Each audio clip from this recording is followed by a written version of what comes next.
Hello friends, welcome back to my channel Sanjita's world. তোমরা সবাই কেমন আছো? আশা করি অনেক ভালো আছো।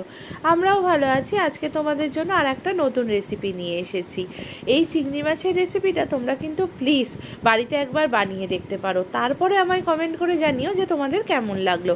দেখো বন্ধু, আমি ভালো করে এখানে চিংড়ি মাছগুলোকে বেছে নিয়েছি, পরিষ্কার করে নিয়েছি। আর এই বাটিটার মধ্যে দুধ দিয়ে আমি নারকেলের যে কোকোনাট পাউডার পাওয়া যায় সেটাকে ভিজিয়ে রেখেছিলাম। আর এখানে সর্ষে, পোস্ত, কাঁচা লঙ্কার একটা পেস্ট বানিয়ে নিয়েছি।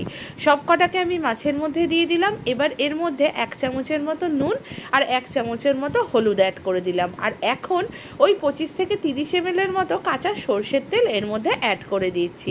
এবার একটা চামচের সাহায্যে আমি ভালো করে এগুলোকে ম্যারিনেট করে নিচ্ছি। সুন্দরভাবে প্রতিটা মাছের সাথে মশলাটাকে ভালো করে মিশিয়ে নিচ্ছি। এই দুধের মধ্যে কোকোনাট পাউডারটাকে মিশিয়ে রেখেছি, কারণ আমি কোকোনাট পাউডারের কোকোনাট মিল্ক বানাচ্ছিলাম আর কি। তার জন্য এইটা ভিজিয়ে রেখেছিলাম কিছুক্ষণ। তোমাদের কাছে যদি একদম ডিরেক্ট কোকোনাট থাকে, তোমরা সেটা দিয়ে একদম দুধ বানিয়ে নিতে পারো, সেই দুধও এখানে ব্যবহার করতে পারো। দেখো বন্ধুরা, এবার আমি গ্যাসটাকে অন করে দিয়েছি। গ্যাসটাকে হাই ফ্লেমে মোটামুটি 5 মিনিট রেখেছিলাম।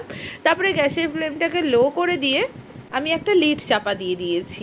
এবার মোটামুটি 10 মিনিট লো ফ্লেমে ফোটার পরে দেখো তেলটা কি সুন্দর উঠে এসেছে, কি দারুণ হয়েছে না দেখতে। চটপট চিংড়ি মাছের রেসিপি।